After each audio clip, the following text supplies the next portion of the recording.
Have you ever noticed that the moments you feel most alone often occur when you are surrounded by people? Friends who smile in your presence, but secretly resent your growth partners who promise forever, but collapse at the first challenge, companions who claim to support you, yet wait silently for you to stumble. This paradox is the hidden terrain of human existence, and it forces us to confront a truth that is both unsettling and liberating. What if the real path to strength does not lie in constant company, but in the ability to walk alone, laugh alone, and ultimately win alone? This is not a rejection of the world, but the unveiling of an inner sovereignty that Carl Jung described as the process of individuation. It is the moment when the mask of society falls away and your authentic self begins to emerge. Walking alone does not mean isolation. It is not the emptiness of abandonment, but rather the creative solitude that strips away external expectations. It is the act of hearing your own voice clearly, unclouded by the noise of approval or criticism. In our culture, we are conditioned from childhood to measure worth by the number of friends we keep, the partners who validate us, and the followers who applaud us. This collective illusion convinces us that without others, we are nothing. Yet Jung reminds us that loneliness does not come from the absence of people, but from the inability to communicate what is most meaningful to us, or from holding opinions that others refuse to accept. Think for a moment about the times you silenced your truth to avoid rejection.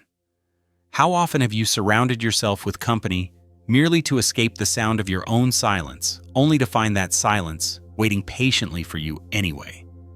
That silence is not your enemy, but your teacher. It calls you back to yourself. Choosing to walk alone is the act of taking the first step without waiting for permission or applause.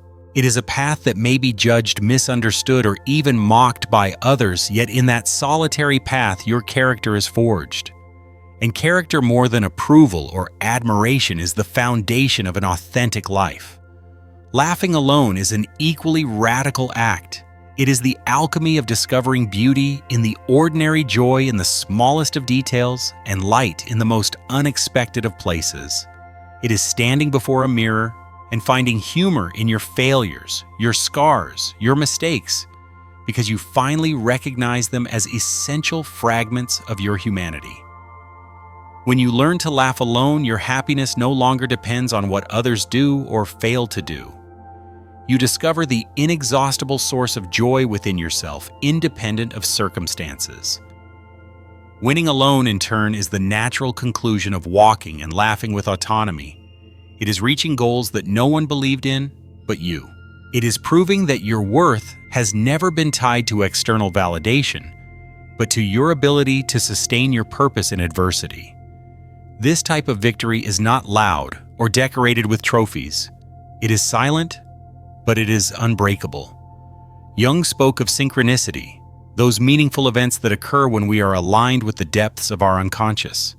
When you begin to win alone, life itself starts to conspire with you, revealing signs, opportunities, and people who resonate with your frequency. Consider the story of Sophia, a woman who spent most of her life chasing approval. She changed the way she spoke, dressed, and even thought, depending on the circles she wanted to be accepted in. From the outside, she was never without company. On the inside, however, she felt hollow. After a painful betrayal by those she called friends, she decided to try something radical. She left her house and walked alone through the city. At first, the experience terrified her. Each step felt heavy, and the quiet pressed down on her like a weight. But as she kept walking, something extraordinary happened. She began to notice her own rhythm, her own gaze, her own presence. What had begun as fear slowly transformed into a ritual. That single act of walking alone became the beginning of her liberation. Over time, Sophia expanded this practice. She went to the cinema alone, sat in restaurants alone, traveled without waiting for anyone else to join her. What society had taught her to fear solitude became her greatest teacher. Through those experiences, she learned to laugh at herself, to find humor, in the small clumsiness of everyday life. And eventually, she launched a personal project no one supported. Against all expectations, that project became the foundation of a life filled with dignity and independence. She had won alone, and in doing so, she realized she was never truly alone. She had always had herself. This principle reveals something crucial. Solitude is not emptiness, but fullness. It is the fertile soil where authenticity grows. Jung once said, "Who looks outside dreams, who looks inside awakens." To walk alone is to dare to awaken. To laugh alone is to grant yourself joy without permission. To win alone is to claim what belongs to you even if nobody else celebrates. When you reach that level of autonomy, you are no longer a slave to circumstances or to the shifting loyalty of people. You become sovereign free. Of course, this path is not free of pain. There will be moments of doubt, nostalgia, and longing for what you left behind. In psychological terms, this is what mystics and thinkers alike have called the dark night of the soul. Jung recognized it as the painful but necessary stage of individuation. It is the process of allowing old versions of yourself to die, so that a new, more authentic self may emerge. Each step taken in solitude, though heavy, brings you closer to the truth of who you are. Visualize this journey. Imagine walking down a forest path at night. At first it feels threatening, dark, empty, silent. Yet as your eyes adjust, you begin to see the outlines of trees, the silver glow of the moon, the quiet music of the night. What once felt like a desert now becomes a temple. What once seemed like absence now reveals itself as presence. Walking alone, laughing alone, and winning alone is not punishment, but privilege. It is the very space in which your authenticity can finally breathe. And something curious happens when you master this art. The moment you stop begging for company, the right people start to appear. You no longer chase connections out of fear of being abandoned. You no longer force bonds or plead for love. Your very presence becomes magnetic. The solitude you once dreaded transforms into a force of attraction. It is in this paradox that freedom reveals itself. The less you depend on others, the more authentic relationships come to you. This is why Jung insisted that solitude is not an exile, but an initiation. When you enter into it willingly, you find not only yourself, but also a deeper communion with life. The silence becomes your guide, and the stillness becomes the mirror that shows you who you truly are. When you decide to walk alone, you inevitably meet your shadow. Without distractions, without external noise, you come face to face with the parts of yourself you usually try to hide: your insecurities, fears, resentments, and unresolved pain. This confrontation can be unsettling, but it is also profoundly transformative. Jung argued that true illumination does not come from imagining figures of light, but from making the darkness conscious. To step into solitude is not to flee the dark, but to walk through it and discover the clarity waiting on the other side. In solitude, the shadow is no longer an enemy, but a teacher. Each fear faced without external comfort becomes courage. Each wound acknowledged without denial becomes wisdom. Slowly, the shadow integrates into your being, no longer a threat, but a source of strength. This is why many breakthroughs occur not in the crowd, but in moments of deep aloneness. Solitude strips away illusions and compels you to meet the full spectrum of who you are. The same applies to laughter. We are conditioned to think that laughter requires an external trigger, a joke, a companion, an event. But Jung noted that projection is at the heart of many of our struggles. We seek joy in others because we have not yet recognized our capacity to generate it within ourselves. When you learn to laugh alone, you break this cycle of projection. You reclaim your joy as something innate, not borrowed. Even the act of laughing in your room, without any apparent reason, becomes a rebellion against dependence. It reminds your soul that life, with all its hardships, still pulses with beauty inside you. The capacity to win alone is perhaps the most misunderstood.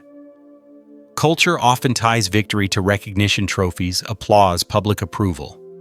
Yet the victories that matter most are often invisible.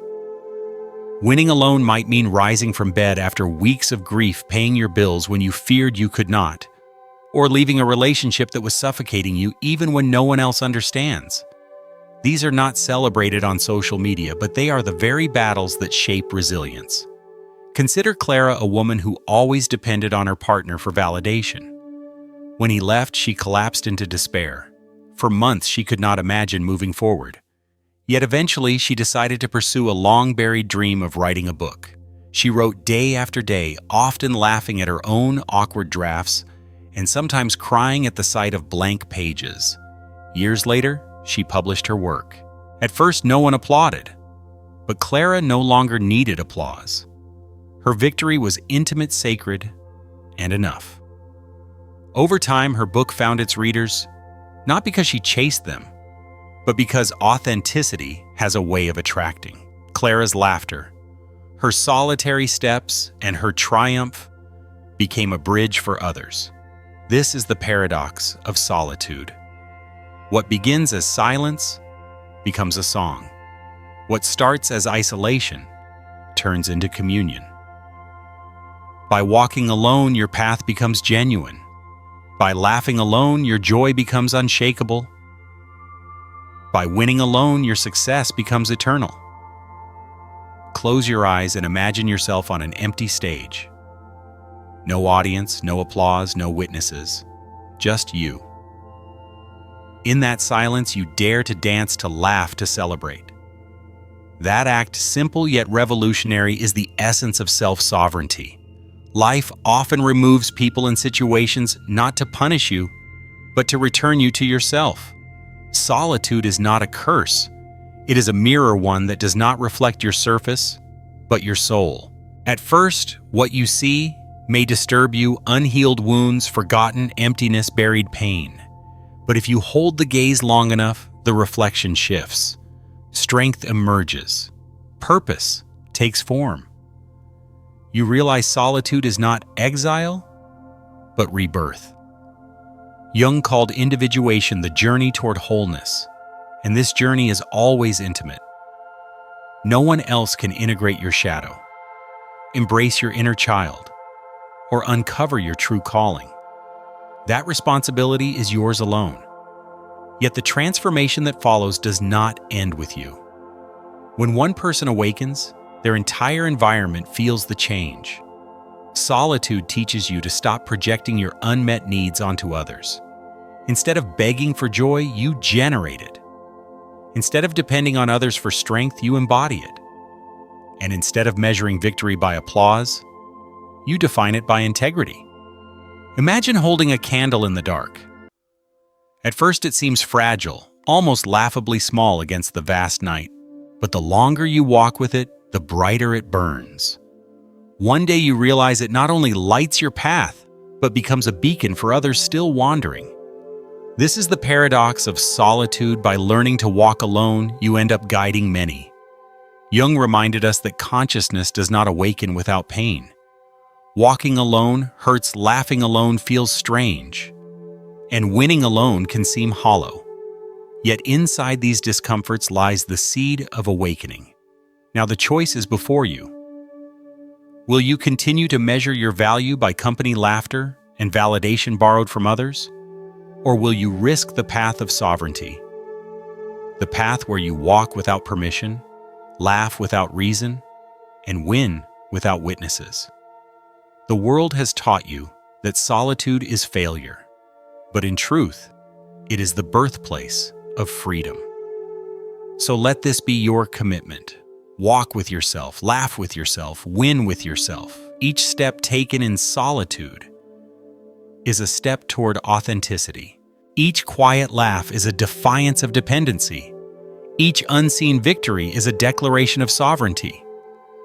You do not walk alone because no one accompanies you. You walk alone because your soul has chosen a path that only you can travel.